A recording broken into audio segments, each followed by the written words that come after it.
변호사님, 이 사건 맡으시겠습니까? 유산 규모가 어느 정도죠? 약 150억 원입니다. 2024년 가을 서울 강남구 테헤란로의 한 대형 로펌 사무실이었습니다. 58세의 변호사 강민수 씨는 차갑게 미소 지으며 서류를 받아들었죠. 그는 이 업계에서 냉혈 변호사로 유명했습니다. 바람결 이야기가 마음에 스쳤다면 구독과 좋아요로 작은 흔적 남겨주세요. 강민수 변호사는 서류를 꼼꼼히 읽어 내려갔습니다. 고인의 이름은 서윤희, 향년 82세였죠. 부동산 사업으로 큰 부를 일군 여성이었습니다. 평생 독신으로 살았고 자녀도 없었습니다.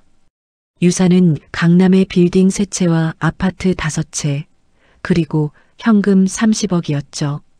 총 150억 원 상당의 거액이었습니다. 강민수가 냉정한 목소리로 물었습니다. 상속 대상자는 누구입니까? 비서가 조심스럽게 답했습니다. 고아원 출신의 여성 한 분입니다. 이름은요? 이수진 씨, 56세입니다. 혈연 관계는 있습니까? 없습니다. 강민수는 미간을 찌푸렸습니다. 혈연도 아닌 사람에게 150억을 남긴다니 이해할 수 없는 일이었죠. 유언장에는 뭐라고 적혀 있습니까? 내가 평생 찾던 아이라고만 적혀 있습니다. 강민수는 잠시 생각에 잠겼습니다. 그리고 곧 냉정하게 입을 열었죠. 조사부터 시작하겠습니다. 네, 변호사님. 유언의 적법성, 상속인의 신원 확인, 모든 것을 철저히 조사하겠습니다. 강민수는 30년 넘게 변호사로 살아왔습니다. 대형 로펌 정도 법률사무소의 시니어 파트너였죠. 수많은 유산 상속 사건을 다뤘습니다. 사람들은 그를 냉혈 변호사라고 불렀습니다. 감정 따위는 개입시키지 않고 오직 법과 원칙만을 따르는 사람이었죠. 그는 결혼도 했었습니다. 하지만 5년 만에 이혼했죠. 전 아내는 떠나며 말했습니다. 당신은 사람이 아니라 기계 같아요. 강민수는 그 말을 부정하지 않았습니다. 그게 자신이 선택한 삶이었으니까요. 사흘 후 강민수는 경기도 부천시 소사구에 있는 소망고아원을 방문했습니다. 이수진 씨가 자랐다는 그곳이었죠. 오래된 3층 건물이었습니다. 페인트가 벗겨진 벽, 낡은 철문이었죠. 하지만 운동장에서는 아이들의 웃음소리가 가득했습니다. 강민수는 원장실 문을 두드렸습니다. 60대 중반으로 보이는 원장이 그를 반겼습니다. 안녕하세요. 네, 어서 오세요. 법무법인 정도의 강민수 변호사입니다. 전화 주신 분이시군요. 네, 이수진 씨 관련 자료를 확인하러 왔습니다. 원장은 고개를 끄덕이며 오래된 서랍을 열었습니다. 노란 파일을 꺼냈죠. 1968년 입소 기록이었습니다. 생후 6개월의 고아원 앞에 버려진 아기였습니다. 부모 불명이라고 적혀 있었죠. 수진이는 정말 착한 아이였어요. 원장이 웃으며 말했습니다. 지금은 여기서 교사로 일하고 있답니다. 그렇습니까? 강민수는 무표정하게 기록을 복사했습니다. 감정 없는 목소리로 질문을 이어갔죠. 혹시 친부모에 대한 단서는 없습니까? 전혀 없습니다. 입양 시도는 있었습니까? 한 번도 없었어요. 강민수는 메모를 했습니다. 그때 원장이 벽을 가리켰죠. 저기 사진들 좀 보세요. 사진이요? 우리 고아원의 역사랍니다. 강민수는 별 관심 없다는 듯 고개를 끄덕였습니다. 하지만 원장의 성의를 무시할 수는 없었죠. 그는 벽에 걸린 사진들을 훑어봤습니다. 흑백 사진들이었습니다. 1970년대, 1980년대의 고아원 모습이었죠. 아이들이 줄지어 밥을 먹는 사진이었습니다. 운동장에서 뛰노는 사진들도 있었죠. 그리고 강민수의 시선이 한 사진에 멈췄습니다. 1983년 여름이라고 적힌 사진 한 장이었습니다. 고아원 정문 앞에서 찍은 단체 사진이었죠. 30여 명의 아이들과 선생님들이 웃고 있었습니다. 강민수의 손이 미세하게 떨렸습니다. 앞줄 왼쪽에서 세 번째에 서 있는 소녀가 눈에 들어왔죠. 15세쯤 돼 보이는 긴 생머리의 그 소녀였습니다. 강민수는 숨이 막혔습니다. 심장이 빠르게 뛰었죠. 41년 만에 마주한 얼굴이었습니다. 잊고 살았다고 생각했던, 아니 잊으려고 애썼던 그 얼굴이었습니다. 17세 소년이었던 자신의 첫사랑이었죠. 강민수는 애써 침착함을 유지했습니다. 하지만 가슴은 요동쳤습니다. 41년 전의 기억이 밀려왔죠. 변호사님 괜찮으세요? 원장이 걱정스럽게 물었습니다. 아, 네. 강민수는 겨우 정신을 차렸습니다. 이 사진 혹시 복사할 수 있을까요? 물론이죠. 원장은 사진을 떼어 복사기로 향했습니다. 강민수는 그 뒷모습을 멍하니 바라봤죠. 이게 무슨 우연일까요? 150억 원의 상속인이 바로 그 소녀라니. 41년 전 자신이 처음으로 좋아했던 그 소녀라니. 강민수는 깊게 숨을 들이쉬었습니다. 하지만 곧 차가운 표정을 지었습니다. 전문가로서 감정을 드러낼 수는 없었죠. 원장이 복사된 사진을 건넸습니다. 혹시 아는 사람이 있으세요? 아니요. 자료로 남겨두려고요. 강민수는 거짓말을 했습니다. 이수진 선생님이 지금 계십니까? 네, 교실에 계실 거예요. 어디죠? 3층 201호입니다. 강민수는 계단을 올라갔습니다. 손이 땀으로 젖었죠. 심장이 빠르게 뛰었습니다. 41년 만에 재회였습니다. 하지만 강민수는 냉정을 유지해야 했습니다. 자신은 변호사였고 이것은 업무였으니까요. 복도 끝 교실 문이 열려 있었습니다. 아이들의 웃음소리가 들렸죠. 강민수는 천천히 다가갔습니다. 그리고 문 앞에 섰습니다. 안을 들여다봤죠. 56세의 여성이 아이들에게 동화책을 읽어주고 있었습니다. 흰머리가 섞인 머리를 뒤로 묶고 안경을 쓴 모습이었죠. 주름이 생겼고 얼굴에는 세월의 흔적이 역력했습니다. 하지만 그 미소는 여전했습니다. 41년 전 옥상에서 별을 보며 웃던 그 소녀의 미소였습니다. 강민수는 저도 모르게 중얼거렸습니다. 수진아. 수진이 고개를 돌렸습니다. 그리고 그와 눈이 마주쳤죠. 수진은 그를 알아보지 못했습니다. 당연했습니다. 17세 소년의 모습과 58세 중년 남성의 모습은 완전히 달랐으니까요. 혹시 누구세요? 수진이 물었습니다. 강민수는 애써 냉정한 목소리를 만들었습니다. 저는 법무법인 정도의 강민수 변호사입니다. 변호사님이요? 네. 선생님과 상속건으로 이야기 나눌 게 있어서요. 수진은 잠시 놀란 표정을 지었습니다. 그리고 아이들을 다른 선생님에게 맡기고 나왔습니다. 잠깐만 기다리세요. 강민수는 그 뒷모습을 바라봤습니다. 41년 만에 다시 만난 첫사랑이었습니다. 하지만 그는 아무 말도 할 수 없었죠. 두 사람은 상담실로 향했습니다. 마주 앉았죠. 강민수는 수진을 바라봤습니다. 41년이 흘렀지만 그 눈빛만은 여전히 순수했습니다. 하지만 그 속에는 오래된 외로움이 남아 있었죠. 강민수는 서류를 펼쳤습니다. 전문가의 목소리로 말했습니다. 서윤희 여사님을 아십니까? 아니요, 전혀 모르는 분인데요. 그런데 그분이 선생님에게 전 재산을 물려주셨습니다. 네. 수지는 믿을 수 없다는 표정이었습니다. 150억 원 상당의 부동산과 현금입니다. 말도 안 돼요. 왜 저한테요? 그게 제가 조사하는 부분입니다. 강민수는 유언장 사본을 꺼냈습니다. 유언장에는 내가 평생 찾던 아이라고만 적혀 있습니다. 수지는 한동안 말이 없었습니다. 그리고 천천히 입을 열었죠. 저는 버려진 아이였어요. 목소리가 떨렸습니다. 부모가 누군지도 몰라요. 강민수는 수진을 바라봤습니다. 가슴이 먹먹했습니다. 하지만 냉정을 유지해야 했죠. 혹시 서윤이 여사가 친모일 가능성도 있습니다. 그럴 리가요. 수진이 쓴웃음을 지었습니다. 진짜 친모라면 왜 버렸겠어요? 강민수는 아무 말도 할 수 없었습니다.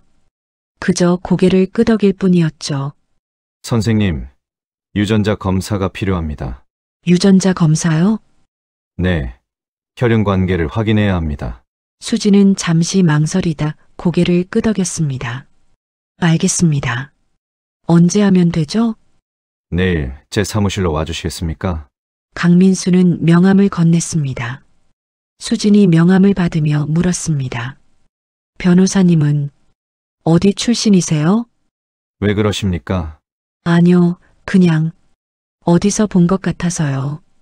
강민수의 심장이 쿵 내려앉았습니다. 하지만 표정은 변하지 않았습니다. 착각이실 겁니다. 그런가요? 수지는 고개를 갸웃했지만 더 이상 묻지 않았습니다. 강민수는 조심스럽게 물었습니다. 혹시 1983년에 이 고아원에 계셨습니까? 수진이 깜짝 놀라며 그를 바라봤습니다. 어떻게 아세요? 아, 기록을 보니 그렇더군요. 강민수는 거짓말을 했습니다. 그때 기억나는 일이 있습니까? 글쎄요. 워낙 오래전 일이라. 수지는 잠시 생각에 잠겼습니다. 강민수는 더 조심스럽게 물었습니다. 혹시 민수라는 이름 기억나십니까? 수진의 얼굴이 하얗게 변했습니다. 눈에 눈물이 맺혔죠. 어떻게 그 이름을? 같은 시기에 있었던 아이로 기록에 있었습니다. 강민수는 또다시 거짓말을 했습니다. 수지는 한참을 말없이 앉아 있었습니다.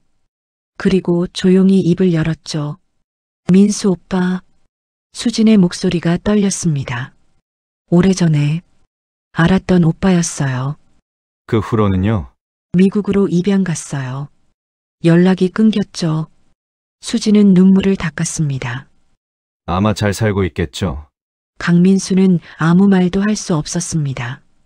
가슴이 미어졌습니다. 자신은 여기 있는데 수지는 자신이 미국에 있다고 믿고 있었죠. 1983년 여름 경기도 부천시 소사구 소망고아원. 강민수의 머릿속에 41년 전의 기억이 선명하게 되살아났습니다. 당시 17세였던 강민수는 막 이곳에 들어온 참이었습니다. 그 전까지는 인천의 다른 고아원에 있었죠. 하지만 그곳이 재정난으로 문을 닫는 바람에 소망고아원으로 옮겨왔습니다. 민수는 7살 때 부모님을 잃었습니다. 공사장 사고였죠. 아버지가 먼저 돌아가셨고 어머니는 그 충격으로 1년 뒤 세상을 떠났습니다. 친척 집을 전전하다 결국 고아원에 왔습니다. 민수는 말이 없는 아이였습니다. 어른들을 믿지 않았죠. 친척들은 그를 귀찮아했고 결국 고아원으로 보냈으니까요. 첫날부터 문제가 생겼습니다. 반에서 덩치가 큰 아이가 시비를 걸었죠. 야, 이름이 뭐래? 민수는 대꾸하지 않았습니다. 아, 이 새끼가 무시해. 주먹이 날아왔습니다. 민수는 맞으면서도 표정 하나 바꾸지 않았습니다. 이미 익숙한 일이었으니까요. 그만해. 맑은 목소리가 들렸습니다. 15세의 소녀 이수진이었죠. 수진아, 넌 빠져. 민수 오빠 괴롭히지 마. 수진은 작은 몸으로 민수 앞을 가로막았습니다. 민수는 그 모습을 멍하니 바라봤죠. 쯧, 귀찮게. 덩치 큰 아이는 투덜대며 가버렸습니다. 괜찮아, 오빠? 수진이 웃으며 물었습니다. 민수는 처음으로 고개를 끄덕였죠. 고마워. 에이, 당연하지. 그렇게 두 사람은 가까워졌습니다. 수지는 밝은 아이였습니다. 고아원에서 태어나 자랐지만 늘 웃음을 잃지 않았죠. 다른 아이들을 돌봐주고 어린 동생들 밥도 먹여줬습니다. 민수는 그런 수진을 보며 조금씩 마음의 문을 열었습니다. 오빠는 왜 말이 없어? 어느 날 수진이 물었습니다. 말해봤자 소용없으니까. 그래도 말해야 상대방이 알지. 알아서 뭐가 달라져? 달라질 수도 있잖아. 수진은 순수했습니다. 민수는 그 순수함이 부러웠고 동시에 두려웠죠. 언젠가 깨질까봐 걱정됐습니다. 여름이 깊어갔습니다. 두 사람은 매일 밤 고아원 옥상에 올라갔죠. 별을 보며 이야기를 나눴습니다. 오빠 나중에 뭐 하고 싶어? 글쎄 생각해 본 적 없어. 나는 선생님이 되고 싶어. 선생님? 응, 여기 같은 고아원에서. 왜? 여기서 벗어나고 싶지 않아? 아니야, 여기가 내 집인걸? 수진은 고개를 저었습니다. 나처럼 외로운 아이들을 도와주고 싶어. 민수는 수진을 바라봤습니다. 달빛 아래 그녀의 얼굴은 천사 같았죠. 수진아, 응, 넌 정말 착하구나. 오빠도 착해. 그냥 겉으로 안 보일 뿐이야. 민수는 처음으로 웃었습니다. 그리고 깨달았죠. 자신이 수진을 좋아한다는 것을. 하지만 그 행복은 길지 않았습니다. 8월 말 갑자기 통보가 왔습니다. 민수를 입양하겠다는 미국인 가족이 나타난 것이었죠. 민수야, 축하한다. 원장이 기뻐했습니다. 미국 가는 거야. 하지만 민수는 울고 싶었습니다. 저 안 가면 안 돼요. 뭐라고? 이 좋은 기회를 왜 마다해? 저는 여기 있고 싶어요. 하지만 결정은 이미 내려졌습니다. 일주일 후 출국이었죠. 떠나기 전날 밤 민수는 옥상에서 수진을 만났습니다. 오빠 얼굴이 왜 그래? 수진이 걱정스럽게 물었습니다. 수진아, 응, 나 미국 가. 뭐, 수진의 얼굴이 하얗게 변했습니다. 입양됐어, 내일. 수진의 눈에 눈물이 가득 차올랐습니다. 미안해. 왜 사과해? 오빠가 잘 되는 건데. 수진이 울먹였습니다. 수진아, 나. 민수는 말하고 싶었습니다. 좋아한다고, 함께 있고 싶다고. 하지만 17세 소년에게는 용기가 없었죠. 나중에 다시 만나자. 약속이야? 꼭.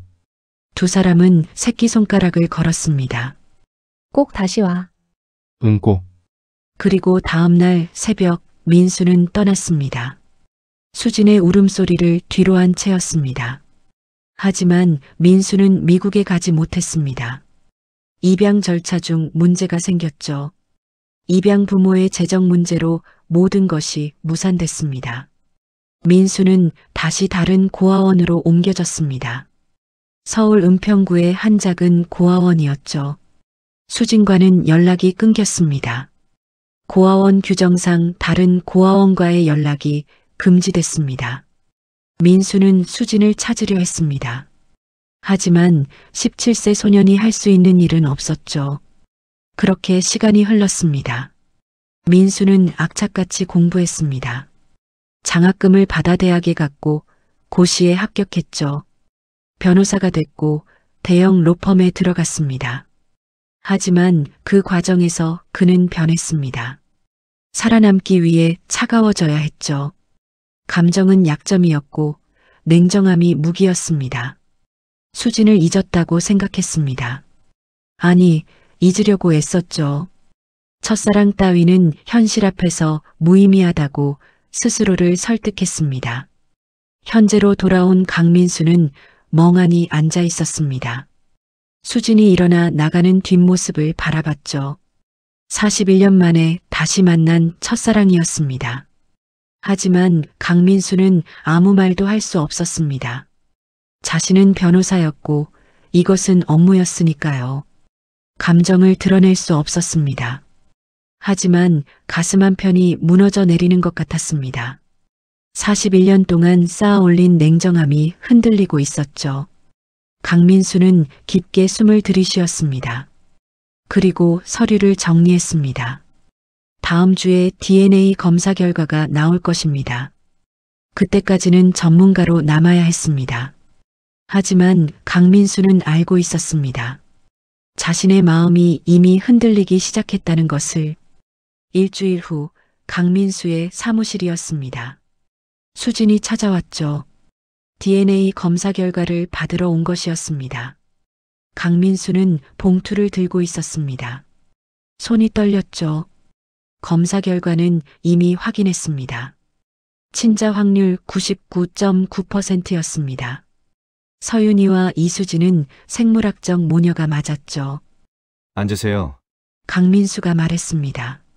수진이 의자에 앉았습니다. 긴장한 얼굴이었죠. 결과가 나왔습니까?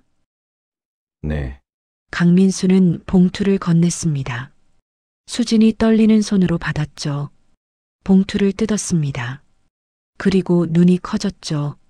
이게 진짜예요? 내 친모녀가 맞습니다.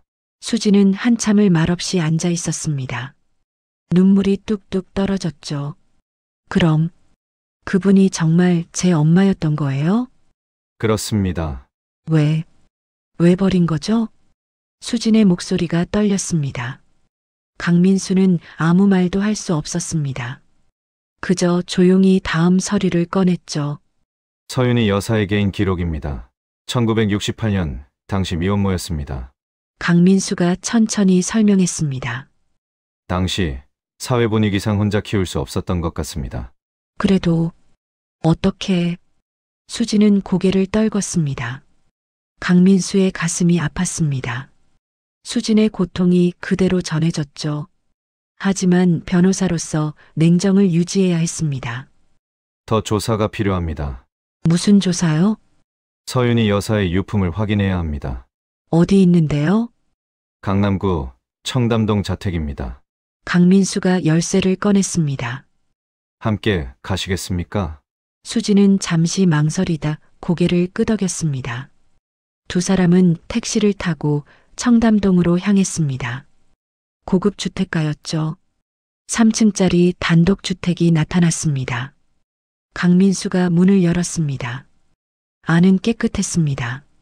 관리인이 청소를 해놓았죠. 거실에는 큰 소파가 있었습니다. 벽에는 그림들이 걸려 있었죠. 하지만 가족 사진은 단 한 장도 없었습니다. 여기가 제 엄마가 살던 곳이군요. 수진이 조용히 말했습니다. 네. 두 사람은 집안을 둘러봤습니다. 2층 서재로 올라갔죠. 책상 위에는 서류들이 정리돼 있었습니다. 그리고 작은 나무 상자 하나가 있었죠.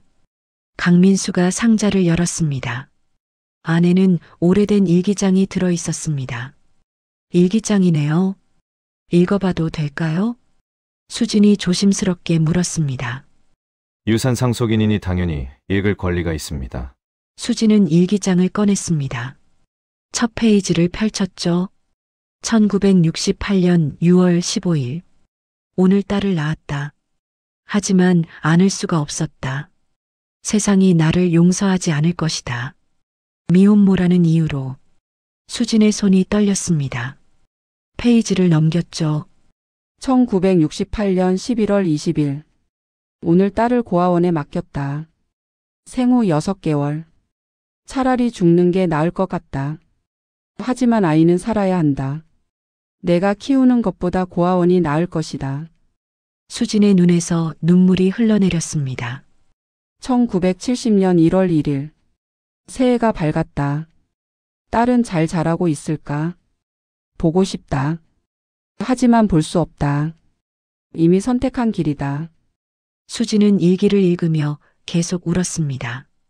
강민수는 그 옆에서 아무 말도 하지 못했죠.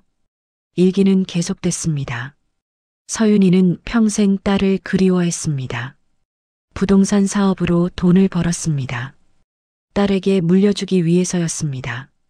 하지만 딸의 행방을 알 수 없었죠. 2020년 5월 3일. 암 진단을 받았다. 시한부라고 한다. 이제 딸을 찾아야 한다. 늦었지만 찾아야 한다. 2023년 8월 17일. 드디어 찾았다. 소망고아원의 이수진. 내 딸이다. DNA 검사로 확인했다. 하지만 말을 걸 용기가 없다. 어떤 얼굴로 만나야 할까? 56년을 버려두고 이제 와서 엄마라고 할 수 있을까? 2024년 6월 30일. 건강이 악화됐다. 이제 시간이 얼마 없다. 결국 말을 걸지 못했다. 대신 모든 것을 남기기로 했다. 유산이라도 남겨서 딸이 편하게 살기를 바란다. 용서를 바라지 않는다. 그저 행복하기를 바랄 뿐이다. 마지막 페이지였습니다. 수지는 일기장을 덮고 한참을 울었습니다. 강민수는 그 모습을 지켜봤죠. 엄마, 엄마. 수진이 중얼거렸습니다. 왜 말을 안 하셨어요? 왜 혼자 가신 거예요? 강민수는 수진에게 다가가고 싶었습니다. 위로하고 싶었죠. 하지만 그럴 수 없었습니다. 자신은 변호사였고 이것은 업무였으니까요. 선생님, 강민수가 조심스럽게 말했습니다. 묘소에 가보시는 게 어떨까요? 묘소요? 서윤이 여사는 경기도 파주 공원묘지에 안장돼 있습니다. 수지는 고개를 끄덕였습니다. 가고 싶어요. 그럼 제가 모시겠습니다. 두 사람은 차를 타고 파주로 향했습니다. 가는 내내 수지는 말이 없었죠. 창밖만 바라봤습니다. 강민수도 침묵했습니다. 하지만 머릿속은 복잡했습니다. 수진을 보며 41년 전이 떠올랐습니다. 15세 소녀가 17세 자신을 위로하던 모습이었죠. 하지만 이제는 56세가 된 그녀가 홀로 울고 있었습니다. 강민수는 자신이 무력하다고 느꼈습니다. 변호사로서는 완벽했지만 사람으로서는 부족했죠. 묘지에 도착했습니다. 서윤이의 묘 앞이었습니다. 깨끗한 묘비였습니다. 꽃이 놓여 있었죠. 관리인이 관리하는 것 같았습니다. 서윤이 1942에서 2024. 이 세상에서 가장 사랑한 사람에게 수지는 묘비 앞에 무릎을 꿇었습니다. 그리고 한참을 울었죠. 엄마, 왜 혼자 이렇게 사셨어요? 제가 있었잖아요. 강민수는 뒤에서 지켜봤습니다. 가슴이 미어졌습니다. 수진이 돌아서며 물었습니다. 변호사님, 네, 엄마는 행복하셨을까요? 강민수는 잠시 망설였습니다. 그리고 정직하게 답했죠. 글쎄요. 잘 모르겠습니다. 그렇죠. 딸도 못 키운 엄마가 행복할 리 없죠. 수진이 쓴웃음을 지었습니다. 저도 평생 엄마 없이 살았어요. 그래도 이제 알았어요. 엄마가 날 사랑했다는 거. 그걸로 됐어요. 충분해요. 강민수는 수진을 바라봤습니다. 강한 사람이었습니다. 41년 전에도 지금도 똑같이 강했죠. 하지만 강민수는 알고 있었습니다. 그 강함 뒤에 숨겨진 외로움을. 돌아오는 차 안에서 수진이 물었습니다. 변호사님, 네, 혹시 민수 오빠 아세요? 강민수의 심장이 쿵 내려앉았습니다. 왜 그러십니까? 1983년에 같은 고아원에 있었던 오빠예요. 그렇습니까? 혹시 어디 있는지 아세요? 수진의 목소리에는 간절함이 묻어났습니다. 강민수는 거짓말을 해야 했습니다. 모릅니다. 조사해보지 않아서요. 그렇군요. 수진은 창밖을 바라봤습니다. 민수 오빠가 어디서 잘 살고 있으면 좋겠어요. 그 오빠가 아니었으면 전 고아원에서 견디지 못했을 거예요. 수진이 조용히 말했습니다. 처음으로 날 지켜준 사람이었거든요. 강민수는 아무 말도 할 수 없었습니다. 핸들을 꽉 쥐었죠. 수진은 계속 말했습니다. 미국 갔다고 했는데 연락이 끊겼어요. 그래도 잘 살고 있겠죠? 그럴 겁니다. 강민수는 겨우 대답했습니다. 수진은 고개를 끄덕였습니다. 언젠가 다시 만날 수 있을까요? 강민수는 대답할 수 없었습니다. 지금 자신이 바로 그 민수였지만 말할 수 없었죠. 왜일까요? 두려웠습니다. 41년 만에 다시 만났지만 자신은 너무 변해버렸습니다. 냉혈 변호사라 불리는 차가운 사람이 됐죠. 수진의 기억 속 민수는 17세 소년이었습니다. 하지만 지금의 자신은 58세 중년이었고 전혀 다른 사람이었습니다. 말하면 실망시킬 것 같았습니다. 차라리 기억 속에 남는 게 나을 것 같았죠. 강민수는 침묵했습니다. 그리고 그 침묵이 거짓말이 됐습니다. 고아원 앞에 수진을 내려줬습니다. 오늘 감사했습니다, 변호사님. 별 말씀을요. 다음에 또 뵐까요? 유산 처리 절차가 남아있으니 곧 연락드리겠습니다. 네, 알겠습니다. 수진이 차에서 내렸습니다. 그리고 고개를 숙여 인사했죠. 강민수는 그 모습을 보며 가슴이 아팠습니다. 차를 출발시켰습니다. 백미러로 수진을 봤죠. 점점 작아지는 그녀의 모습을 보며 강민수는 중얼거렸습니다. 미안해, 수진아. 그날 밤 강민수는 사무실에 혼자 남았습니다. 서류를 정리하는 척했지만 집중할 수 없었죠. 책상 서랍을 열었습니다. 오래된 사진 한 장을 꺼냈습니다. 고아원 원장이 복사해준 1983년 사진이었죠. 15세 수진이 웃고 있었습니다. 그 옆에 17세 민수가 서 있었죠.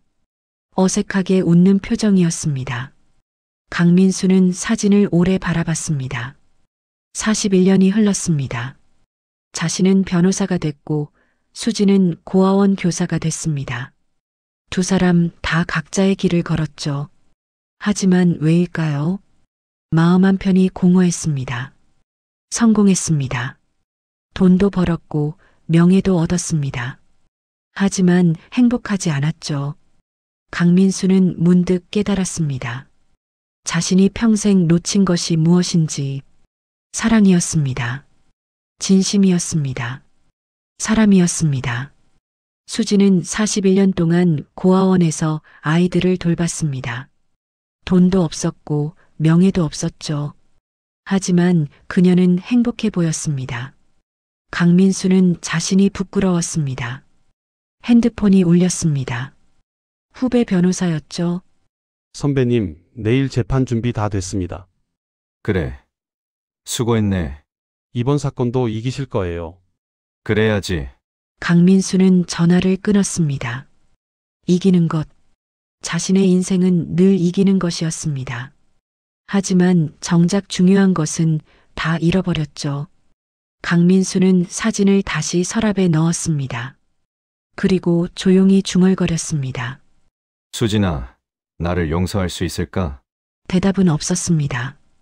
텅 빈 사무실만이 그를 둘러쌌죠. 이틀 후 강민수는 다시 청담동 자택을 찾았습니다. 혼자였죠. 더 조사할 것이 있었습니다. 서재에 들어갔습니다. 서류들을 하나하나 확인했죠. 서윤이의 인생이 그 속에 담겨 있었습니다. 부동산 계약서들이었습니다. 1970년대부터 시작됐죠.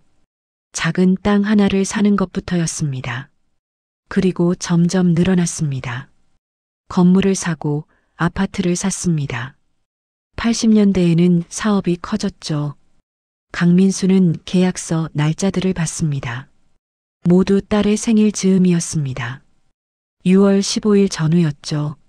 서윤이는 매년 딸의 생일에 부동산을 샀습니다. 딸에게 물려주기 위해서였습니다.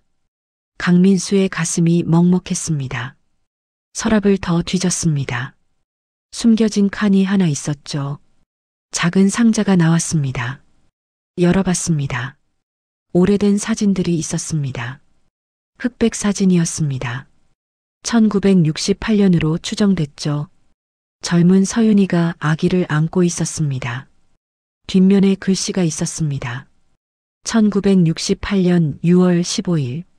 내 딸 수진이. 미안하다. 강민수는 사진을 오래 바라봤습니다. 서윤이의 얼굴에는 눈물이 가득했습니다. 하지만 아기를 보는 눈빛은 온통 사랑이었죠. 다음 사진들도 있었습니다. 고아원 앞에서 멀리서 찍은 사진들이었습니다. 서윤이는 몰래 고아원에 다녀온 것 같았습니다. 멀리서 딸을 지켜본 것이죠. 사진 속 수지는 자라고 있었습니다. 5세, 10세, 15세. 하지만 서윤이는 한 번도 다가가지 못했습니다. 마지막 사진이 있었습니다. 2023년 8월이라고 적혀 있었죠. 고아원 운동장에서 아이들과 노는 수진의 모습이었습니다. 56세가 된 딸이었습니다. 서윤이는 55년 만에 다시 딸을 찾은 것이었죠. 사진 뒷면에 글씨가 있었습니다. 2023년 8월 17일. 드디어 찾았다. 하지만 다가갈 용기가 없다. 이제 와서 엄마라고 할 수 있을까? 강민수는 사진을 내려놓았습니다. 숨이 막혔습니다. 상자 밑에 편지 한 통이 있었습니다. 봉투에는 수진에게라고 적혀 있었죠. 하지만 봉투는 열리지 않았습니다. 강민수는 조심스럽게 편지를 꺼냈습니다. 읽어도 되는지 망설여졌죠. 하지만 변호사로서 확인해야 했습니다. 편지를 펼쳤습니다. 사랑하는 수진아, 이 편지를 내가 읽을 수 있을지 모르겠구나. 아마 나는 이미 세상을 떠났을 것이다. 엄마는 평생 너를 그리워했단다. 하지만 한 번도 다가가지 못했어. 용기가 없었어. 1968년 너를 낳았을 때 엄마는 26이었어. 아버지는 책임지지 않았단다. 그 시절 미혼모는 죄인 취급을 받았어. 너를 안고 얼마나 울었는지 모른다. 하지만 키울 수가 없었어. 차라리 고아원이 나을 것 같았어. 6개월을 키우다 널 보냈어. 그날 이후로 엄마는 단 하루도 행복한 적이 없었단다. 돈을 벌기 시작했어. 너에게 주기 위해서였어. 언젠가는 찾아서 모든 걸 주고 싶었어. 부동산 사업을 했고 악착같이 일했어. 내 생일마다 부동산을 샀어. 너를 위한 거였어. 2020년 암 진단을 받았어. 그제야 정신이 차렸지더구나. 너를 찾아야 한다고. 3년을 찾아 헤맸어. 드디어 2023년 8월에 찾았어. 소망고아원의 이수진. DNA 검사로 확인했단다. 너였어. 내 딸이었어. 멀리서 지켜봤어. 고아원 교사가 되어 아이들을 돌보는 너를. 엄마는 울었어.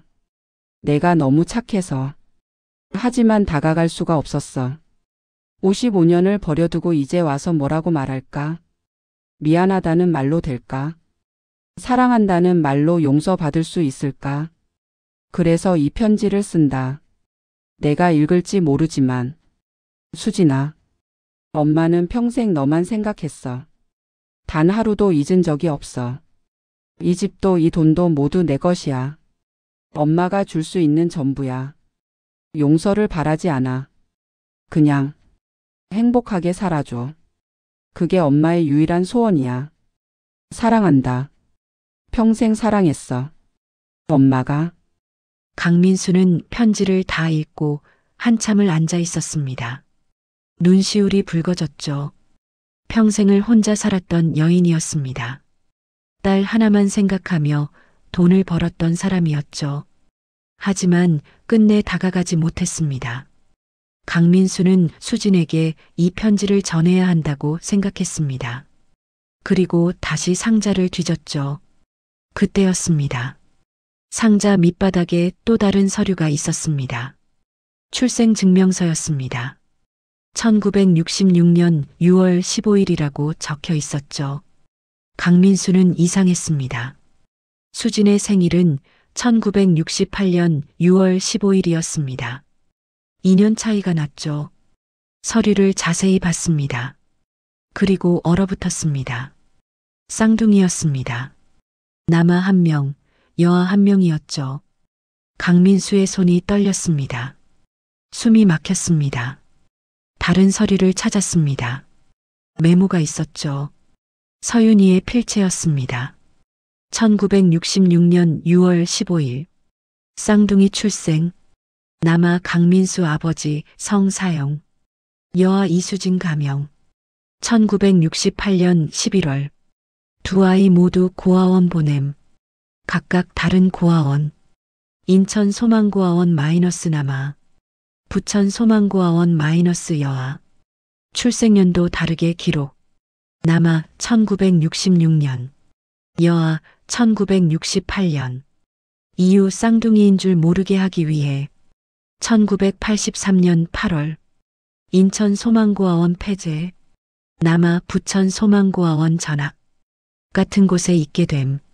하지만 나이가 다르게 기록되어 쌍둥이인 줄 모름. 내가 저지른 죄. 두 아이를 떼어놓았다. 서로를 모르게 했다. 용서받을 수 없다. 강민수는 서류를 떨어뜨렸습니다. 온몸이 떨렸죠. 쌍둥이였습니다. 자신과 수진이 쌍둥이였던 것입니다. 1966년 6월 15일 태어났습니다. 하지만 출생 연도를 다르게 기록했습니다. 자신은 1966년으로, 수진은 1968년으로였죠. 그래서 자신은 58세이고 수진은 56세로 알고 있었습니다. 하지만 실제로는 같은 나이였습니다. 1983년 우연히 같은 고아원에 모이게 됐습니다. 하지만 나이가 다르게 기록돼 있어서 쌍둥이인 줄 몰랐죠. 강민수는 주저앉았습니다. 머리가 하얗게 변했습니다. 41년 전 자신이 좋아했던 소녀가 누나가 아니라 쌍둥이 동생이었던 것입니다. 사랑이 아니었습니다. 남매였던 것이었죠. 강민수는 울었습니다. 평생 처음으로 소리내어 울었습니다. 모든 것이 무너졌습니다. 41년 동안 간직했던 첫사랑의 기억이었습니다.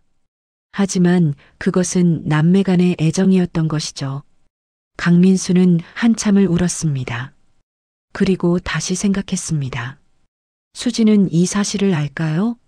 아니었습니다. 수지는 몰랐습니다. 자신에게 오빠가 있었다는 것도 몰랐죠. 강민수는 서류를 정리했습니다. 떨리는 손으로 봉투에 넣었습니다. 이 사실을 수진에게 말해야 할까요? 강민수는 망설였습니다. 수진에게는 어머니를 찾았다는 것만으로도 큰 충격이었습니다. 여기에 쌍둥이 오빠가 있었다는 사실까지 알리면 감당할 수 있을까요? 더구나 그 오빠가 바로 지금 옆에 있다는 사실은요? 강민수는 깊게 숨을 들이쉬었습니다. 결정을 내려야 했습니다. 하지만 쉽지 않았죠. 그때 핸드폰이 울렸습니다. 수진이었습니다. 변호사님, 네, 말씀하세요. 혹시 오늘 시간 되세요? 왜 그러십니까? 엄마 묘소에 다시 가고 싶어요. 혼자는 무서워서요. 수진의 목소리가 떨렸습니다. 지금 가도 될까요? 강민수는 잠시 망설였습니다. 그리고 대답했죠. 알겠습니다. 제가 모시겠습니다. 감사합니다. 전화를 끊었습니다. 강민수는 서류를 가방에 넣었습니다. 그리고 집을 나섰죠. 수진을 만나러 가는 길이었습니다. 쌍둥이 동생을 만나러 가는 길이었죠. 하지만 강민수는 여전히 말할 수 없었습니다. 두려웠습니다. 고아원에 도착했습니다. 수진이 기다리고 있었죠. 변호사님, 네, 죄송해요. 갑자기 부탁드려서. 괜찮습니다. 두 사람은 차를 타고 묘지로 향했습니다. 가는 길에 수진이 말했습니다. 어젯밤 꿈을 꿨어요. 무슨 꿈이요? 엄마가 나타나셨어요. 수진이 창밖을 보며 말했습니다. 미안하다고 하시더라고요. 저는 괜찮다고 했어요. 이제 알았으니까 괜찮다고요. 수진의 목소리가 떨렸습니다. 그런데 엄마가 또 뭐라고 하시는지 아세요? 뭐라고요? 아들도 찾아주고 싶었다고. 강민수의 심장이 멈췄습니다. 아들이요? 네. 무슨 말인지 모르겠어요. 수진이 웃었습니다. 꿈이니까 그냥 그런 거겠죠. 강민수는 아무 말도 할 수 없었습니다. 핸들을 꽉 쥐었죠. 서윤이가 꿈에 나타난 것일까요? 아니면 수진의 무의식이 느낀 것일까요? 강민수는 알 수 없었습니다. 묘지에 도착했습니다. 두 사람은 묘 앞에 섰죠. 수진이 무릎을 꿇었습니다. 엄마. 조용한 목소리였습니다. 저 왔어요. 바람이 불었습니다. 나뭇잎이 흔들렸죠. 엄마가 왜 저를 버렸는지 이제 알았어요. 수진의 목소리가 떨렸습니다. 미안해하지 마세요. 저는 괜찮았어요. 고아원에서 좋은 사람들 많이 만났어요. 수진이 울먹였습니다. 그리고 민수 오빠도 만났어요. 강민수의 눈에 눈물이 맺혔습니다. 그 오빠 덕분에 견딜 수 있었어요. 정말 고마웠어요. 수진은 하늘을 올려다봤습니다. 엄마, 민수 오빠 어디 있는지 아세요? 저 좀 찾아주세요. 고맙다고 말하고 싶어요. 강민수는 뒤에서 울었습니다. 소리 없이 울었습니다. 수진은 몰랐습니다. 자신이 찾는 그 오빠가 바로 뒤에 서 있다는 것을, 그리고 그 오빠가 쌍둥이 오빠라는 것도. 강민수는 입을 열려고 했습니다. 말하고 싶었습니다. 수진아, 나야. 민수야. 하지만 목소리가 나오지 않았습니다. 두려웠습니다. 잠시 후 수진이 일어났습니다. 눈물을 닦았죠. 가요, 변호사님. 네. 두 사람은 묘지를 나왔습니다. 차로 돌아가는 길에 강민수가 물었습니다. 선생님, 네, 만약 그 민수라는 사람을 찾으면 어떻게 하시겠습니까? 수진은 잠시 생각했습니다. 글쎄요, 고맙다고 할 것 같아요. 그리고 수진이 웃었습니다. 오빠가 행복하게 살고 있기를 바란다고 할 거예요. 저 때문에 힘들었을 텐데 이제는 행복했으면 좋겠어요. 강민수는 고개를 돌렸습니다. 눈물이 날 것 같았죠. 41년 전에도 지금도 수진은 착했습니다. 자신보다 다른 사람을 먼저 생각하는 사람이었죠. 강민수는 결심했습니다. 오늘은 말하지 않겠다고. 아직 준비가 안 됐다고. 하지만 언젠가는 말하겠다고. 용기를 내서 진실을 말하겠다고. 그날이 언제가 될지는 몰랐습니다.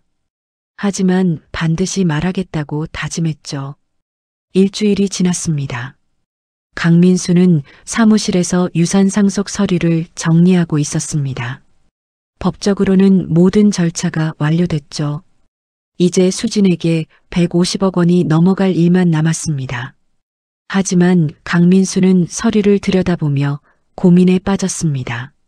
쌍둥이라는 사실을 말해야 할까요? 책상 서랍을 열었습니다. 서윤이의 쌍둥이 출생증명서가 있었죠. 그리고 그녀가 남긴 메모도 있었습니다.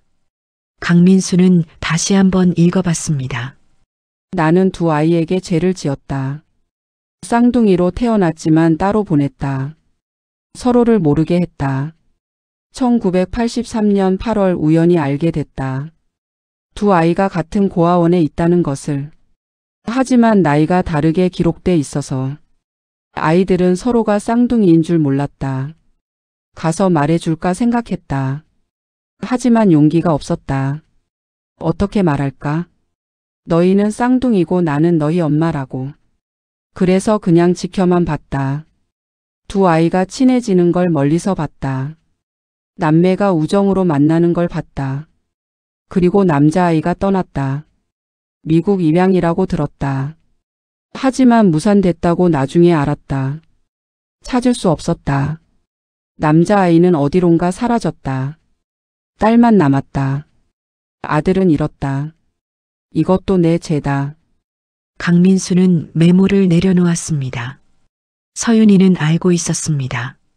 1983년 두 쌍둥이가 같은 고아원에서 만난 것을. 하지만 말하지 못했죠. 그리고 자신이 떠난 후 아들을 찾지 못했습니다. 평생 죄책감에 시달렸던 것이었죠. 강민수는 깊게 숨을 들이쉬었습니다. 결심했습니다. 수진에게 말하기로, 모든 진실을 말하기로, 자신이 민수라는 것, 그리고 쌍둥이 오빠라는 것. 두려웠지만 더 이상 숨길 수 없었습니다. 이것은 수진이 알아야 할 권리였으니까요. 강민수는 수진에게 전화를 걸었습니다. 선생님, 네, 변호사님. 오늘 시간 되십니까? 네, 괜찮아요. 할 말씀이 있습니다. 중요한 이야기입니다. 수진의 목소리가 조금 긴장했습니다. 무슨 나쁜 소식인가요? 아니요.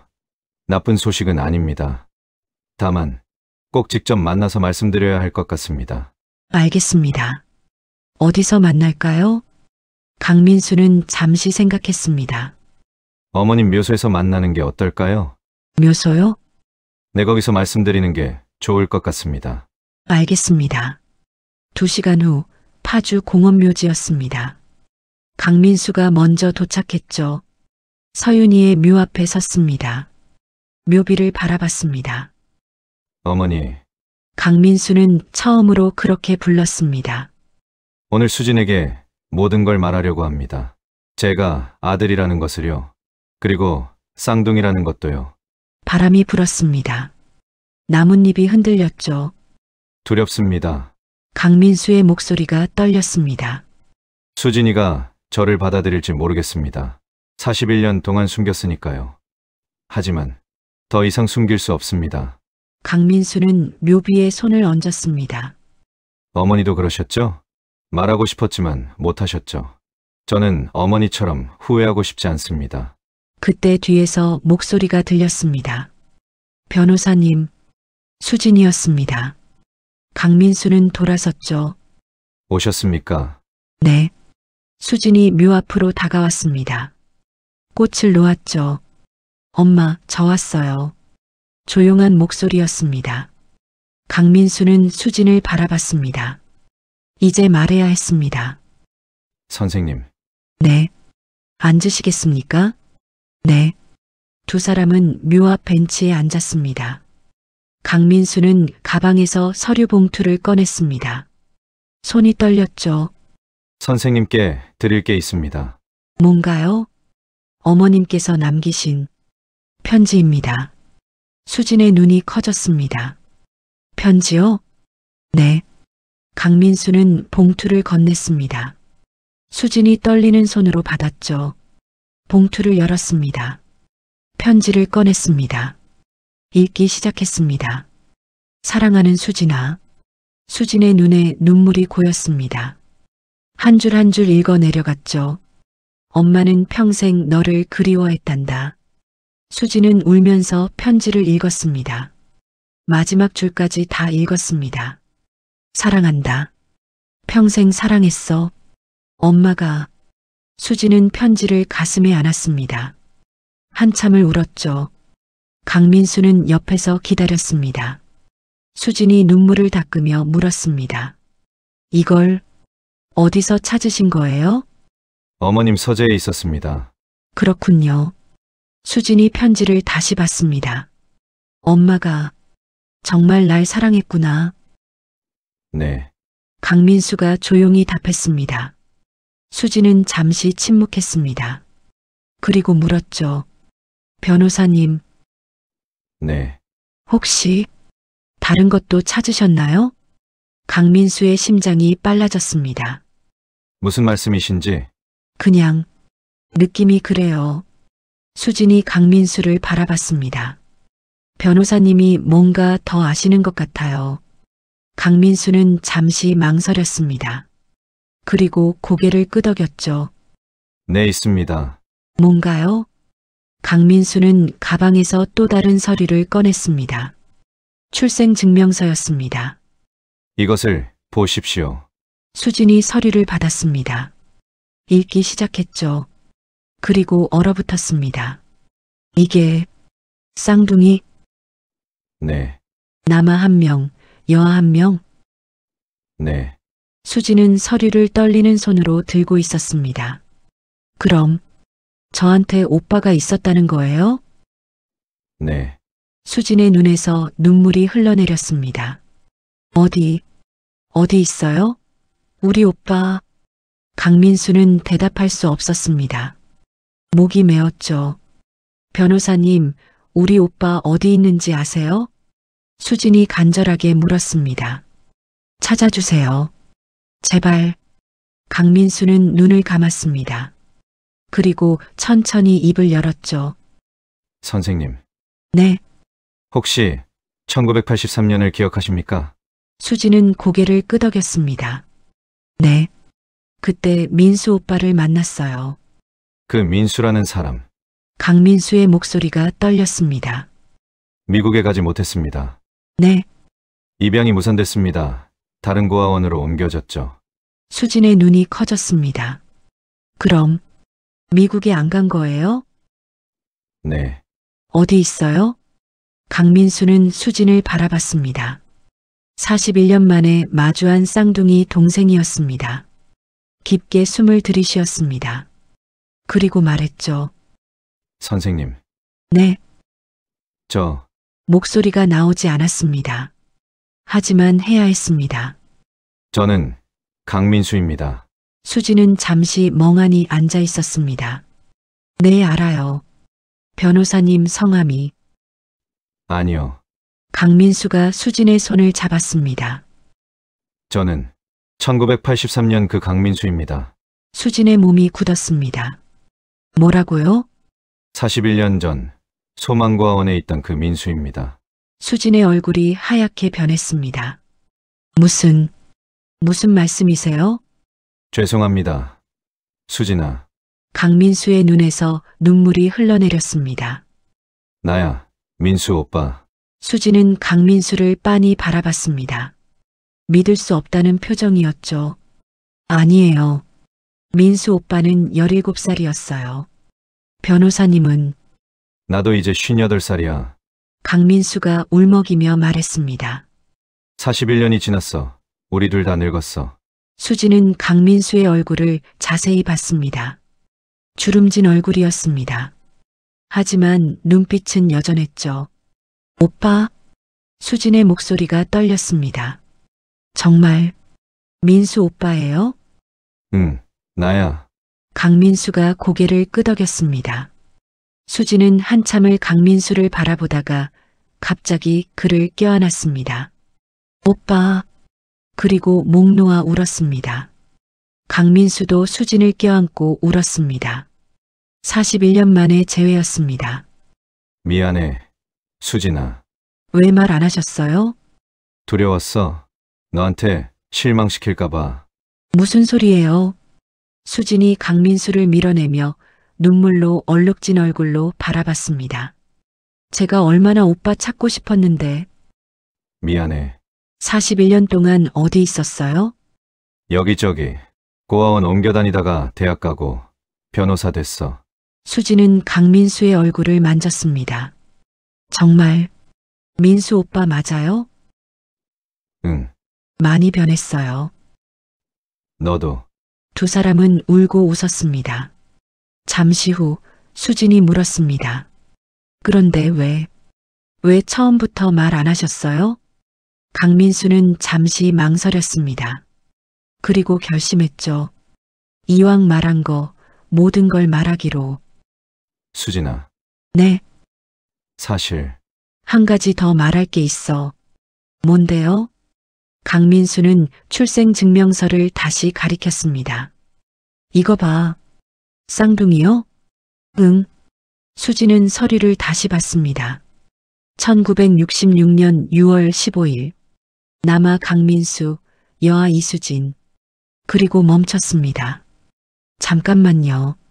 수진이 강민수를 봤습니다. 오빠 생일이 1966년 6월 15일이에요?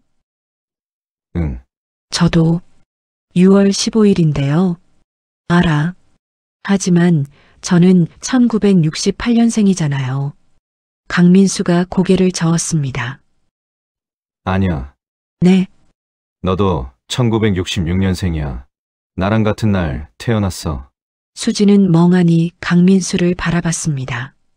무슨, 우리는 쌍둥이야, 수진아. 수진의 입이 벌어졌습니다. 쌍둥이? 응, 우리 엄마가 출생연도를 다르게 기록했어. 우리가 쌍둥이인 줄 모르게.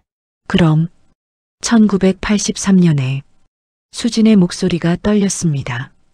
그때 만난 건 우연이 아니었어요? 우연이었어. 하지만 우리는 원래 쌍둥이였던 거야. 수진은 주저앉았습니다. 강민수가 부축했죠. 수진아, 괜찮아? 오빠. 수진이 강민수를 올려다봤습니다. 우리가 쌍둥이였어요? 응. 평생 외로웠는데. 수진의 눈에서 눈물이 흘러내렸습니다. 오빠가 있었어요? 응. 미안해. 나도 몰랐어. 수진은 다시 강민수를 껴안았습니다. 오빠. 두 사람은 오래 껴안고 있었습니다. 서윤이의 묘 앞이었습니다. 어머니가 지켜보는 앞에서 쌍둥이 남매가 41년 만에 다시 만났습니다. 바람이 불었습니다. 따뜻한 바람이었죠. 수진이 묘비를 바라봤습니다. 엄마. 조용한 목소리였습니다. 고마워요. 오빠 찾아줘서. 강민수도 묘비를 바라봤습니다. 어머니, 감사합니다. 수진이 찾아주셔서. 두 사람은 묘 앞에 무릎을 꿇었습니다. 그리고 함께 절했죠. 평생 미안해했던 어머니에게, 평생 외로웠던 쌍둥이 남매에게, 이제 모든 것이 제자리를 찾았습니다. 한 달이 흘렀습니다. 강민수와 수진은 자주 만났습니다. 41년의 공백을 채워가고 있었죠. 어느 날 저녁 두 사람은 청담동 집에서 만났습니다. 이제 수진의 집이기도 했죠. 150억 원의 유산이 모두 수진에게 넘어갔습니다. 거실 소파에 나란히 앉았습니다. 오래된 앨범을 펼쳤죠. 서윤이가 남긴 사진들이었습니다. 이거 봐, 오빠. 수진이 한 장을 가리켰습니다. 1968년 6월, 우리 갓난아기 때 사진이야. 사진 속에는 젊은 서윤이가 쌍둥이를 안고 있었습니다. 눈물을 흘리면서도 아이들을 꼭 안고 있었죠. 엄마, 많이 힘드셨겠다. 수진이 조용히 말했습니다. 우리 키우고 싶었을 텐데. 강민수가 고개를 끄덕였습니다. 그 시절에는 혼자서 쌍둥이를 키운다는 건 불가능했어. 알아요. 수진이 사진을 쓰다듬었습니다. 엄마를 원망했었어요. 처음엔 왜 날 버렸을까? 왜 날 찾지 않았을까? 수진의 목소리가 떨렸습니다. 하지만 이제 알아요. 엄마도 힘들었다는 거, 평생 우리 생각하며 살았다는 거. 강민수는 수진의 손을 잡았습니다. 나도 처음엔 화났어. 왜 우릴 떼어놨을까? 왜 쌍둥이인 줄 모르게 했을까? 하지만 강민수가 어머니의 편지를 꺼냈습니다. 이걸 읽고 나서는 이해가 됐어. 엄마도 최선을 다했던 거야. 그 시절 혼자서. 수진은 편지를 다시 펼쳤습니다. 몇 번을 읽어도 눈물이 났죠. 오빠. 응, 엄마한테 가자. 지금. 응. 같이 가서 말하고 싶어. 뭐라고? 수진이 웃었습니다. 용서한다고. 그리고 고맙다고. 강민수도 웃었습니다.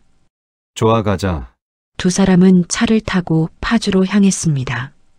밤이었지만 묘지는 조용히 두 남매를 맞이했죠. 서윤이의 묘 앞에 섰습니다. 손을 잡고 나란히 섰습니다.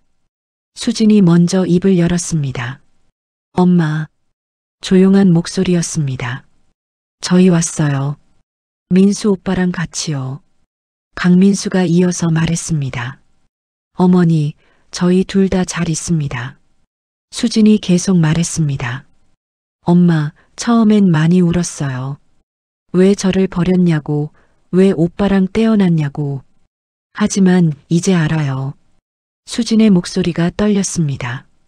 엄마도 힘드셨다는 거, 혼자서 쌍둥이를 키울 수 없었다는 거, 그래서 최선의 선택을 하신 거죠. 강민수가 말을 이었습니다. 어머니, 저도 이제 이해합니다. 41년 동안 혼자 사셨죠. 저희를 그리워하시면서 돈을 벌면서 저희만 생각하셨죠. 두 사람이 함께 말했습니다. 용서합니다, 엄마. 그리고 감사합니다. 바람이 불었습니다.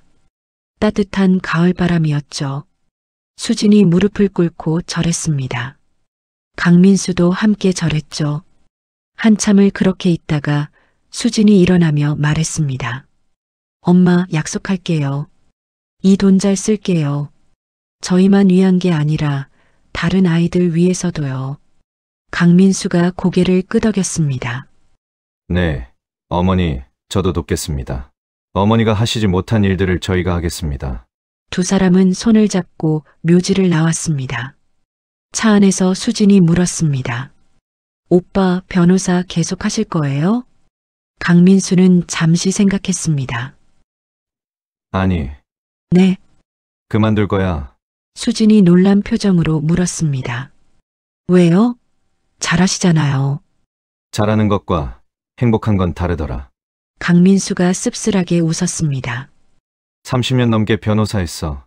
돈도 많이 벌었고 유명해졌지.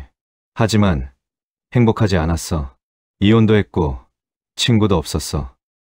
그냥 기계처럼 살았던 것 같아. 수진은 오빠의 손을 잡았습니다. 그럼 뭐 하실 거예요? 강민수가 웃었습니다. 공익 변호사. 공익 변호사요? 응. 돈 안 되는 사건들, 가난한 사람들, 억울한 사람들 돕는 거. 어머니가 하시지 못한 일이야. 수진의 눈에 눈물이 맺혔습니다. 오빠, 멋있어요. 그래. 네, 정말 멋있어요. 강민수가 물었습니다. 너는 저요? 150억이나 있는데 고아원 교사 계속 할 거야? 수진이 웃었습니다. 당연하죠. 그게 제 일인걸요. 돈이 있든 없든 아이들은 제가 돌봐야죠. 대신 수진의 눈이 반짝였습니다. 장학재단 만들고 싶어요. 장학재단? 네. 고아원 아이들 위한 거요. 공부하고 싶은데 돈 없는 아이들. 대학 보내주고 기술도 배우게 해주고. 강민수가 미소 지었습니다. 좋은 생각이야. 오빠도 도와주세요. 물론이지. 두 사람은 웃었습니다. 오빠, 응. 어머니 이름으로 할까요? 재단. 이름? 네. 강민수가 고개를 끄덕였습니다. 서윤의 장학재단. 좋다. 수진이 활짝 웃었습니다. 엄마 기뻐하실 것 같아요. 그럴 거야. 3개월 후 2025년 겨울이었습니다. 서울 중구 명동의 작은 사무실이 문을 열었습니다. 서윤의 장학재단. 간판이 달렸죠. 강민수와 수진이 나란히 서서 간판을 올려다봤습니다. 드디어 시작이네요, 오빠. 응. 수진이 강민수를 보며 물었습니다. 떨려요? 조금. 강민수가 웃었습니다. 하지만 설레기도 해. 처음으로 제대로 된 일을 하는 것 같아. 우리 잘할 수 있을 거예요. 그래. 같이 하니까. 두 사람은 사무실로 들어갔습니다. 책상 2개가 나란히 놓여 있었죠. 한쪽 벽에는 서윤이의 사진이 걸려 있었습니다. 엄마, 보고 계시죠? 수진이 사진을 보며 말했습니다. 저희 열심히 할게요. 첫 주에 15명의 학생이 신청했습니다. 모두 고아원 출신 학생들이었죠. 강민수와 수진은 한 명 한 명 면접했습니다. 17세 소년이 들어왔습니다. 안녕하세요. 강민수가 따뜻하게 말했습니다. 이름이 뭐니? 김준호요. 고등학교 3학년이구나. 네. 대학 가고 싶니? 소년이 고개를 끄덕였습니다. 소년의 목소리가 작아졌습니다. 강민수가 소년을 바라봤습니다. 41년 전 자신의 모습이 보였죠. 준호야, 네. 우리가 도와줄게. 정말요? 그래, 대학 등록금, 생활비 다 지원해줄게. 소년의 눈에 눈물이 맺혔습니다. 감사합니다. 수진이 미소 지었습니다. 열심히 공부해. 그리고 나중에 내가 다른 아이들 도와줘. 네. 꼭 그렇게 할게요. 소년이 떠난 후 수진이 말했습니다. 오빠 같았어요. 나, 네.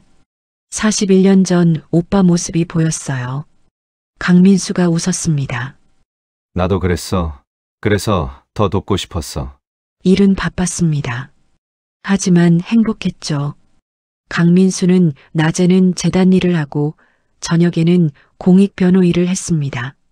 수지는 고아원 교사 일과 재단 일을 병행했죠.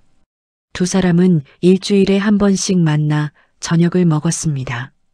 41년의 공백을 채워가고 있었습니다. 어느 날 저녁 식사 후 수진이 물었습니다. 오빠, 혹시 결혼 생각 없어요? 강민수가 고개를 저었습니다. 이혼한 지 20년 넘었어. 이제 괜찮아. 외롭지 않으세요? 너 있잖아. 수진이 웃었습니다. 저도 오빠 있어서 외롭지 않아요. 평생 혼자였는데 이제는 가족이 생겼어요. 강민수가 고개를 끄덕였습니다. 나도 그래. 58년 인생에서 가장 행복한 때가 지금인 것 같아. 저도요. 두 사람은 웃었습니다. 겨울이 가고 봄이 왔습니다. 재단은 50명의 학생을 지원하게 됐죠. 여름에는 100명이 넘었습니다. 강민수와 수지는 더 큰 사무실로 이사했습니다. 가을이 왔습니다. 첫 번째 장학생이 대학에 합격했죠. 김준호 학생이었습니다. 서울대 컴퓨터공학과였습니다. 선생님, 합격했어요. 준호가 재단 사무실로 뛰어왔습니다. 축하해, 준호야. 수진이 안아줬습니다. 강민수도 악수를 건넸습니다. 잘했다. 감사합니다, 변호사님. 이제부터 시작이야. 열심히 공부해. 네. 꼭 훌륭한 사람 될게요. 준호가 떠난 후 수진이 말했습니다. 오빠, 우리 잘하고 있는 거 맞죠? 그럼 강민수가 웃었습니다. 어머니가 기뻐하실 거야. 그죠? 두 사람은 창밖을 바라봤습니다. 가을 하늘이 푸르렀죠. 3년 후 2027년 가을이었습니다. 서윤의 장학재단 3주년 기념식 날이었죠. 강남구 대치동 컨벤션홀이었습니다. 200명이 넘는 사람들이 모였습니다. 장학생들, 고아원 원장님들, 후원자들이었죠. 무대 위에 강민수와 수진이 나란히 섰습니다. 이제 61세가 된 쌍둥이 남매였습니다. 강민수가 마이크를 잡았습니다. 여러분, 오늘 이렇게 와주셔서 감사합니다. 3년 전 저희는 작은 사무실에서 시작했습니다. 단 15명의 학생으로요. 하지만 지금은 200명이 넘는 학생들을 돕고 있습니다. 박수가 터져 나왔습니다. 수진이 이어서 말했습니다. 이 재단은 한 분의 사랑으로 시작됐습니다. 저희 어머니 서윤이 여사님의 사랑이요. 수진의 목소리가 떨렸습니다. 어머니는 평생 두 아이를 그리워하셨습니다. 하지만 끝까지 만나지 못하셨죠. 대신 모든 것을 남겨주셨습니다. 그 사랑을 저희가 이어가고 있습니다. 강민수가 말했습니다. 그리고 저희 둘도 3년 전에 다시 만났습니다. 41년 만에요. 저희는 쌍둥이였지만 41년을 떨어져 살았습니다. 청중이 놀란 표정을 지었습니다. 하지만 어머니 덕분에 다시 만났고 이제 함께 이 일을 하고 있습니다. 수진이 웃으며 말했습니다. 돈보다 더 큰 선물을 받았어요. 바로 오빠를요. 강민수도 웃었습니다. 나도 동생을 찾았습니다. 이보다 큰 행복은 없습니다. 박수가 쏟아졌습니다. 행사가 끝나고 한 청년이 다가왔습니다. 김준호였습니다. 이제 대학교 3학년이었죠. 선생님, 변호사님. 준호야, 이거 받아주세요. 준호가 봉투를 내밀었습니다. 이게 뭐니? 제 첫 월급이에요. 첫 월급? 네, 아르바이트에서 받은 거요. 100만 원이에요. 수진이 놀랐습니다. 준호야, 이건... 재단에 기부하고 싶어요. 받은 것을 돌려드리고 싶어요. 준호의 눈에 눈물이 맺혔습니다. 저 같은 아이들 도와주세요. 강민수가 준호의 어깨를 두드렸습니다. 고맙다. 준호야, 이제 내가 다른 사람 돕는 사람이 됐구나. 네, 선생님처럼요. 수진이 봉투를 받으며 말했습니다. 잘 쓸게. 꼭 너 같은 아이 도와줄게. 감사합니다. 준호가 떠난 후 두 사람은 봉투를 바라봤습니다. 오빠, 응, 우리 잘하고 있는 거 맞죠? 그럼. 강민수가 웃었습니다. 이게 진짜 행복인 것 같아. 저도요. 저녁이 됐습니다. 두 사람은 파주 묘지로 향했습니다. 서윤이의 묘 앞에 섰습니다. 꽃을 놓았죠. 엄마, 수진이 말했습니다. 3주년이에요. 200명 넘는 아이들 돕고 있어요. 강민수가 이어서 말했습니다. 어머니, 감사합니다. 어머니가 남겨주신 것 때문에 많은 아이들이 행복합니다. 수진이 계속 말했습니다. 그리고 오빠도 찾았어요. 평생 외로웠는데 이제는 가족이 생겼어요. 엄마 덕분이에요. 두 사람은 무릎을 꿇고 절했습니다. 일어나서 나란히 서서 하늘을 올려다봤습니다. 노을이 아름다웠습니다. 오빠, 응, 행복해요. 나도. 150억보다 오빠를 얻은 게 더 좋아요. 강민수가 웃었습니다. 나도 그래. 돈보다 내가 더 소중해. 우리 오래오래 함께 있어요. 그래. 두 사람은 손을 잡았습니다. 쌍둥이 남매의 손이었죠. 41년을 헤어져 있었지만 이제는 평생 함께할 것입니다. 바람이 불었습니다. 따뜻한 가을바람이었죠. 어머니가 보내는 축복 같았습니다. 오늘 사연은 여기까지입니다. 150억 원의 유산을 조사하러 갔다가 41년 전 첫사랑을 다시 만난 변호사. 그리고 그 첫사랑이 사실은 쌍둥이 동생이었다는 놀라운 이야기였습니다. 평생 독신으로 살며 두 아이를 그리워했던 어머니. 41년을 외롭게 살았던 쌍둥이 남매. 하지만 결국 다시 만났고 이제는 함께 행복하게 살고 있습니다. 인생은 참 알 수 없는 것 같습니다. 헤어짐이 있으면 만남도 있고 슬픔이 있으면 기쁨도 있습니다. 중요한 건 포기하지 않는 것이겠죠. 그리고 진심으로 사랑하는 것. 서윤이 여사님은 평생 아이들을 사랑했습니다. 비록 함께하지 못했지만 그 사랑은 결국 두 아이에게 전해졌죠. 그리고 그 사랑이 이제는 200명이 넘는 아이들에게 퍼져나가고 있습니다. 사랑은 돈으로 살 수 없지만 돈으로 사랑을 전할 수는 있는 것 같습니다. 오늘도 바람결 사연과 함께 해주셔서 감사합니다. 여러분 모두 사랑하는 가족과 행복한 시간 보내시길 바랍니다. 구독과 좋아요, 그리고 알림 설정 부탁드립니다. 다음 바람결에 또 뵙겠습니다.